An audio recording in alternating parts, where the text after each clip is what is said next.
آپ صلی اللہ علیہ وسلم نے اس سورہ کو قرآن پاک کا دل قرار دیا ہے۔ یہ سورہ مکی ہے اور اس میں 5 رکوع اور 83 آیات ہیں اس کی۔ اس سورہ کی ابتدا جس لفظ سے ہوئی ہے، اس سورہ کا عنوان بھی وہی ہو گیا، یاسین۔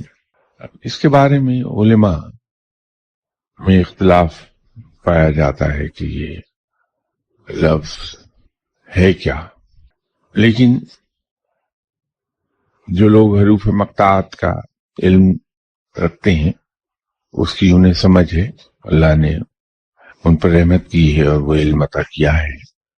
ان کے علم میں ہے کہ اصل میں یہ ان 72 ناموں میں سے ہے جو آپ صلی اللہ علیہ وسلم کو معراج کے موقع پر ہر منزل پر آپ صلی اللہ علیہ وسلم کو مخاطب کیا رب نے جن ناموں سے، یہ نام انہی میں سے ایک ہے، یہ لقب۔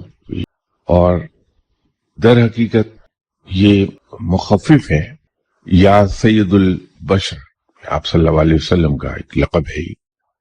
اس کی فضیلت تو سب سے بڑی یہی ہے کہ آپ صلی اللہ علیہ وسلم نے اس کے بارے میں یہ فرمایا کہ یہ قرآن پاک کا قلب ہے، اور خدا آپ صلی اللہ علیہ وسلم کی ایک اور حدیث ہے کہ تم اپنی اموات کے قریب سورہ یاسین کی تلاوت کیا کرو، تو حالت نزاع سے بآسانی گزر جانے کے لیے اس کی برکت استعمال ہوتی ہے۔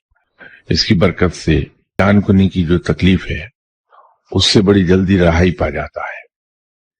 اسی نسبت سے شدید مشکلات میں اگر اسے کثرت سے تلاوت کیا جائے تو رب تعالیٰ کے فضل و کرم سے، رب تعالیٰ کی مہربانی سے وہ مصیبت انسان کی یا ٹل جاتی ہے، یا اس مصیبت سے انسان آرام سے گزر جاتا ہے۔